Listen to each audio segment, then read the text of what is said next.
les conditions existantes dans lesquelles le monde se débat à tort et à travers depuis des temps immémoriaux prouvent que son besoin le plus impérieux, c'est que Jésus-Christ soit, lui, le Seigneur de tous.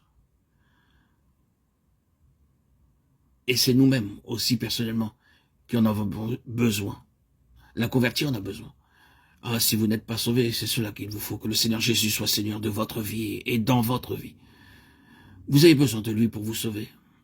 Ce qu'il vous faut surtout, votre besoin le plus urgent, c'est qu'il exerce son autorité de Seigneur, qu'il ait la direction, que toutes les rênes de votre activité soient entre ses mains, qu'il exerce, lui, le gouvernement, et qu'il fasse ainsi venir dans votre vie son règne de paix, de puissance et de gloire. Ce qu'il nous faut, c'est qu'il soit Seigneur de tout. Et quant à nous qui le connaissons comme Sauveur, nous qui sommes siens, nous avons besoin de le connaître comme nous ne l'avons encore jamais connu. C'est-à-dire revêtu d'une autorité de droit et de fait sur tout ce qui nous touche. Ce qu'il faut aux croyants, c'est que le Seigneur Jésus montre effectivement sur le trône, prenne en main le gouvernement et exerce sur tous les départements de notre vie le pouvoir auquel il a droit. Notre pensée, notre imagination, notre intelligence doivent plier sous sa direction et se soumettre de bon gré à son empire. Les désirs de nos cœurs, nos affections doivent reconnaître sa souveraineté.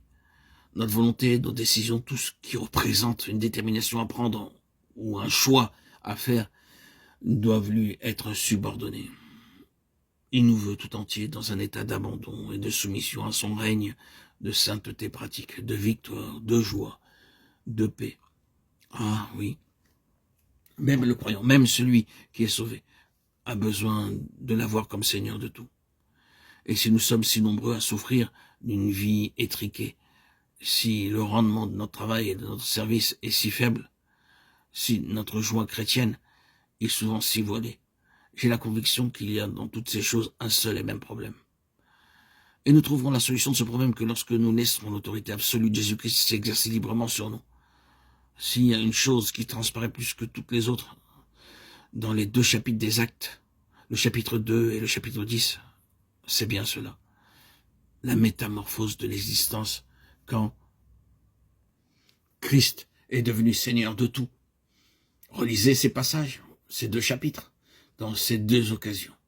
La venue du Saint-Esprit, sa prise de possession des hommes qui se trouvaient là, n'était après tout que ce grand fait céleste, l'autorité de droit, la seigneurie de Jésus-Christ, trouvant subitement sa contrepartie par le Saint-Esprit dans la vie de ceux qui avaient cru.